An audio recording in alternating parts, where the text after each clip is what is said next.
Good morning and welcome back to the Now Morning Show, your Tobago Thursday edition, where we continue to remember former THA Chief Secretary Hochoy Charles. Now this morning, the perspectives that we will explore will include that of persons who have worked with him, including assemblymen and other political persons, but also include the people of Tobago themselves. We will also hear from some of the villagers who may have interacted with the former THA himself as well. Hochoy Charles was the area representative for Mariah Palatuve. He served as the Chief Secretary of the Tobago House of Assembly during the period 1996 to 2001 under the National Alliance for Reconstruction. A common memory shared by all was the road infrastructural works Mr. Charles executed as Chief Secretary. He do a lot for Tobago also. Yes, he did a lot for Tobago. People who could have go to the land, he opened the road for them to get to the land also. Yeah, he was a good man. He opened all those roads to go into Hope, John Dial, all those, and the highway. Popular Tobago entertainer Ruston Cultiby Simon also shared how Mr. Charles' works benefited him. He's the man who was responsible for we having good roads, because in the earlys, like when we go for hunting, no taxi driver never used to want to bring me up here. And nobody didn't believe this road could widen and be as nice as it is now, you understand? And he did a lot for Tobago. He was always a man, when he passing through, he always has some positive thing to tell you. And Golden Lane artisan known as Jabby, extending condolences to the family and shared similar words to that of other villagers. He was a very good man. When I say a good man, he did a lot by extending the road all around the island, while he was in power, In 2023, Golden Lane villagers led by area representative Zorisha Hackett renamed the Old Ground Branch Trace to Hochoy Charles Heights in recognition of his contributions to the village and the Tobago. Carissa Douglas, TTT News. And of course, we say thanks to Carissa Douglas for bringing us that report and correcting myself in terms of saying, or shortening my words, because he was an instrumental man in the formation of what we know as the THA now. And one such person who can identify or testify to that will join us via Zoom at this point. Good morning, going to Mr. Gerry Macfarlane, former THA Assemblyman, who would have encountered the former Chief Sec in ways that he will now share with us as a nation. Good morning and welcome, Mr. Macfarlane. Yeah, good morning, and I appreciate the opportunity to be here on the TTT. And we just happy to share some of our feelings of remembering Hochoy Charles at this very important moment, timely passing, ailing for a little while. And first, we have to express our condolences to the relatives and friends and all those persons who worked with Hochoy over the years and bring the transformation of this island. And particularly, the road and utility infrastructure on this island. At that time, at the beginning of the Tobago House of Assembly in 1980, we inherited a place that was totally underdeveloped. And while there were a lot of oil money floating around in Trinidad, somehow that money was not reaching Tobago. And we had to do whatever it was necessary to reduce or to change that situation in Tobago. And Hochoy Charles was the first Secretary for Infrastructure in Tobago. And that's Secretary for Works and Infrastructure in Tobago in 1980, when we set up the system, changing from the county council system. And this is a little improved than what it was in the county council, but people had certain responsibility under Schedule 5 and under the Tobago House of Assembly Act 37 of 1980. So we had some responsibilities, and we set about changing the whole landscape of this island. And Hochoy Charles had that mandate and that responsibility. And the achievement of Hochoy Charles is just significant. There are roads to be widened. places that roads were donkey cart roads were existing, and we have to improve some of those roads and establish, widen the roads. And while we were attempting that, the government was telling us, well, you can't widen the road because you have to have, the acquisition from the public, those private lands, that you have to widen the road and put in drains, and that can't be done now. And they found all kind of excuse to prevent the Tobago House of Assembly. However, Hochoy Charles and the Tobago House of Assembly at the time requested permission from every landowner where there was lands to be acquired, to put in wider roads, drainage, to build retaining walls, and all these things. These things were done with the permission of the owners. I'm sure some of them may not have been compensated up to now at this time, but some of them gave it willingly to the state, to the THA, to do this work because it was exceedingly necessary. So remember him as that person who no obstacle stood in his way to prevent the development of this island. And that is why he got the name the Heavy Roller.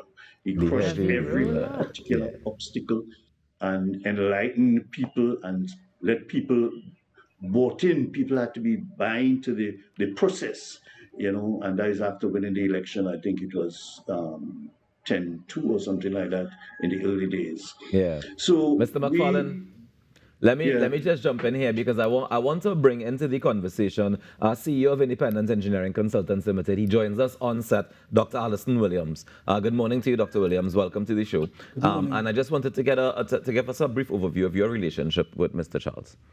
Well, I had a very good relationship with him, and following on from what Gerry just said, if Hochoy Charles was the heavy roller, I was the heavy roller driver. Because all the things that we did in the 80s came out of my presence as technical officer at the Division of Infrastructure. And Hochoy and I collaborated immensely. We spent days and nights doing things to make sure that we achieved the goals that we wanted to achieve in changing the infrastructure of Tobago. I had just come out of the University of the West Indies in '79, so when I got to Tobago, the assembly was not there as yet, so I joined the Ministry of Works. And then in 1980, after the assembly was established, there was the desire to bring what was the council before and the Ministry of Works together as one organization called the Division of Infrastructure and Works. And I led that amalgamation of the two entities. Now, there was resistance from Ministry of Works employees because they were accustomed getting instructions from Trinidad from public servants. Now, with the assembly, the policy was central in Scarborough, and the instructions were emanating close to the workers. And there was resistance from those workers, and we had to bring people together from two different entities in the past and so on. And it was a challenge, but working with Hochoy, who was a giant of an administrator, and meeting up with a youth who had enthusiasm and drive and desire to see things change, because I could have gone anywhere and worked, but I chose Tobago because I wanted to see the infrastructure in Tobago change for the better. Of course. And we did achieve that. Nice. So across the board, whether it be from within the organization or from the people, we continue to hear how much of a progressive figure he was and, well, will be remembered as. And I think in terms of those sorts of conversations, those sorts of celebrations and things that we can see moving forward, would you have any insight that you could share therein of future plans for Tobago that you would like to see that would honor his legacy? Well, we had drawn up several plans for the expansion of infrastructure in Tobago. And at the rate that traffic is increasing now in Tobago, there is need for more roads, especially in the west. We had the intention to develop a highway from Scarborough straight down to Shervan Road, passing through Bethel and so on. That is something that I would like to see done sometime in the future that will take the traffic away from Scarborough readily and distribute it to all the communities in the West, because the West is where the population is centered. And we need to have more than the Claude Nowell Highway. Now, the Claude Nowell Highway was built since in 1984. And it has served properly. And I think it's time for us to move beyond what the Claude Nowell Highway did for the West in order to accommodate the traffic that we are seeing being projected for the future. Mr. Macfarlane, let me bring you back into the conversation, because all the things that we've been hearing, you know, some of the challenges that would have been, he would have encountered along the way, but you and yourself working with him, tell me about the man himself, and what was it about his personality that was able to bring people together and make him unite people and make them be willing to give up their land, give up a piece of their land to the state, or be willing to come together in spite of their concerns, where the instructions was coming from, or whatever the case may be. What about his personality made him, you know, so uniting? I first must say that he was well grounded with the community, and he had this vision. You know, remember people like him and Robinson and Pam Nicholson are the people who pioneered this thing, and not to forget Winston Murray and others. Those are the top people, in my view, who had a vision to do a number of things. So they were well grounded. They understood what the conditions of the place were. And if you go back to the archives, you'll see people like Horace Leighton Mills, one of the early correspondent resident in Tobago. You know, he had a school in Roxborough, but was doing correspondence, media correspondence with one of the national newspapers. And people, then after that, people like Compton Delph joined the crew. And so the population on the island understood what was happening and what was required. And this is what Hochoy was bringing to the fore. And, you know, in all of these achievements, you know, I remember Dr. Ellis Boris was telling me recently, you know, he went to a meeting with Hochoy, that Hochoy called early in the morning, and he was 5 minutes late. And Hochoy told him, well, listen, Ellis, you came to the closing prayer. Did you come for the closing prayer? You know, he was a stickler for time. Don't come to his meetings late. You know, and I mean, this guy, Williams, Allison, worked well with Hochoy and also Dr. Ellis Boris. You know, Allison kind of laid the technical foundation for a number of these things that was happening. And so did Ellis Boris, especially when Allison went to do his master's and his PhD, you know. But we have a number of people who worked well, understand what was required, and did it. And you know, in all of this, before I forget, I must say that we have to do something in this country, on this island in particular, to chronicle the kind of history and performance and the ability and the contributions of people like Hochoy Charles. You know, that was never done. He was never a person to run to the public, you know, unlike me at that time, you know, run to the media to express a concern or complain about something. He was quite kind of like, I'm not afraid of the media, but try to keep away from the media, except for his friend Compton Delph. But we have to try to chronicle the ability, the contribution of this guy in particular. Just like how I don't think anything serious is done to do it with Robinson, although he had his autobiography, A Caribbean Man, and this type of thing. But there isn't, we must use this opportunity to start looking at all these major icons, these major contributors, as I like to call them, of Tobago's development, and see if we could do something about getting all their contributions properly recorded for the future. You know, when I was a young boy, I heard a lot about APT James, you know, but there was nothing written. Until recently, I think Andrew Phillips did something on APT James. We must not let the present and the future generations wonder who this Hochoy Charles man was. You know, we just have to put these works, his works together and come up with a document, whether it's a book or naming. And one of the things I would like to see happen, honestly, is that given his contribution to establishing the scholarship fund in the Tobago House of Assembly. At that time, you had national scholarships. Tobagonians were not benefiting from that for whatever reason, political or otherwise. But we felt that it was absolutely necessary to have a scholarship program on this island. He was chief secretary at the time, and he felt that that was one of the key things that it was required, human capital development. We started off by arranging and visiting the St. George's University, where a number of prominent persons, doctors and so on, particularly on this island, got scholarships to go to St. George's University. And strange enough, at that time, the government criticized us, criticized the Tobago House of Assembly. What you go in, these people will not be recognized when they come back with their degrees.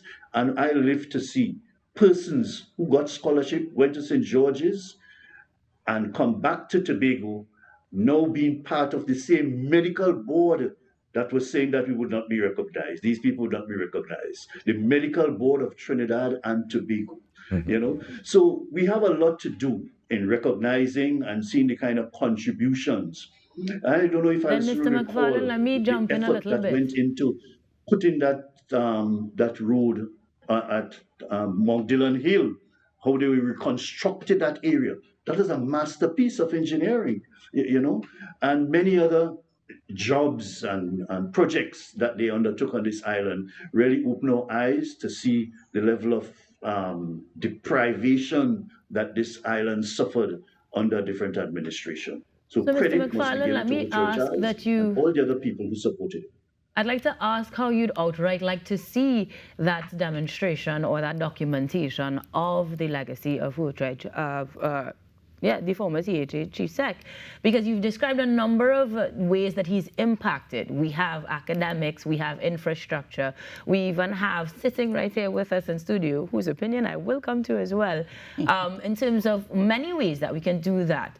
What would you like to see specifically? What would you, Gerry Macfarlane, like to see as a demonstration of this legendary heavy ruler, as we call him?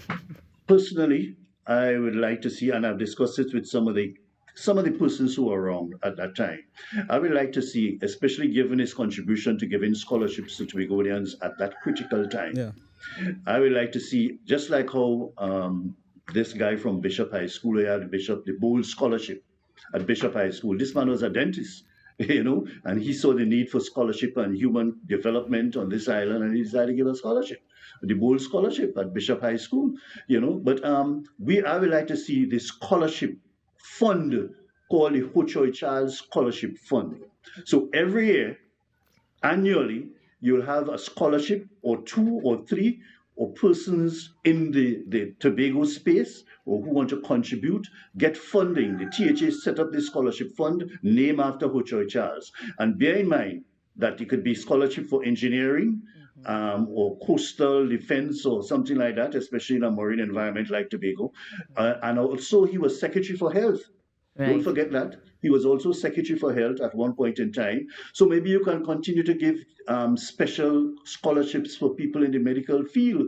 He was also Minister in the Ministry of National Security. Right. You may also want to give a scholarship for somebody who wants to go and do different things regarding policing or security. We agree on the scholarships there for sure. And I hope that is one of the recommendations that may be announced today by the Chief Secretary. Something like that ought to happen in this space, especially at this August setting that we'll have today. Understand the PM and other top officials of the country will be in Tobago this morning at the funeral and making their inputs and celebrating and understanding and appreciating the contributions of this legend, this major contributor, Hochoy Charles. Dr. Williams, I want to hear the same or the sentiments of your thoughts. What should we do to ideally honor this man? Well, today, scholarships coming out of the THA songs as though it's a great thing that everybody accepts. But it wasn't so easy, because I want to let you know that the whole idea of scholarships being awarded by the THA started in my office with Mr. Charles. I had just returned from my master's in Canada under a Commonwealth Scholarship. Commonwealth Scholarships provides for everything that you must have with you. So my family traveled with me. And on my return, I realized that another engineer in the division was given a scholarship to travel to England. And he was given a scholarship to travel on his own, leaving the rest of his family behind in Tobago. And I said, no, this cannot be. We need to provide for this particular engineer to travel with his family and get up to England and study and come back to us. So I sat down and spoke with Mr. Charles, and we came up with the concept of adding to what he was already given. So he had a second part of a scholarship to ensure that he took his family to England. And he went out and studied and came back. Simultaneously with that, we had a situation where the public service was planning to ensure that all supervisors across the board in Trinidad and Tobago were H&D certified and so on, meaning that they should have gone to John D or San Fernando Tech and gotten certification and so on. But our guys in Tobago were not in that position where they could easily go to John D or San Fernando Tech on an evening class basis and to return home. So I said, Mr. Charles, we have to provide for our guys to go to Trinidad and get this certification, because what will end up happening is that we'll be flooded with engineering assistants coming out of Trinidad to live in Tobago and displace all our supervisors who have been working here for several years. So we prepared another note to the administrative committee to get our supervisors in Tobago to go to John D or San Fernando Tech for the 2-year program, full time. Just as how they were giving people like myself as engineer the opportunity to go and study and return, we should be providing the same for lower level locally in order to achieve the kind of qualification that will propel them to serve better when they return. So he agreed with me, and we put the scholarship program together. So guys were going 2 at a time to Trinidad to study and come back, never losing any aspect of their income. And several of them went and returned successfully to serve the island. Otherwise, we would have been flooded with supervisors who all came from Trinidad. So with that embryonic exercise, he realized, listen, we need doctors, we need other people who need to be within the space, because as Gerry indicated, he was Secretary for Health. So he also put in place now scholarships for people to go to the universities outside. And there were criticisms from the public servants on that score. And after the change in administration, when they came in, they criticized it heavily, and then subsequently, they fell in line with what was going on, and they continued to give scholarships. So it wasn't an easy task in the earlies to get that to the point. So what I want to say is that Hochoy had a determination to overcome any obstacles that were in his way to get Tobago to a higher place. And we definitely appreciate that about him, for sure. And I want to say that I supported that wholeheartedly. You know, so he was a mentor to me. I mean, people thought because of the closeness that we had, I should have become a politician as well. But I was never interested in being a politician. I was interested in being a servant for the people, no matter who was in power. You know, I was, one of my persons who I look up to was Dr. Ken Julian. He was my lecturer in the University of the West Indies. All right. So people sarcastically used to call me Tobago Ken Julian. Oh, Lord. Well, that's a whole other conversation. But I'm definitely happy that you came this morning to share a little bit with us about your relationship with Mr. Charles. And thank you so much for doing so. Let me also say thank you as well to former THA Assemblyman Gerry Macfarlane for joining us on Zoom. Thank you so much for sharing some of your experience with Mr. Charles as well. And of course, as we get ready for the funeral taking place later on this morning, I know that it's going to be a grand occasion as we celebrate the life of Mr. Hochoy Charles, former Chief Secretary of the Tobago House of Assembly, the first Tobago House of Assembly, as the man who would have had a major role in starting it in the first place. So thank you both for joining us this morning. And on that note, we take a quick break and we come back with more in our morning show. Stick around.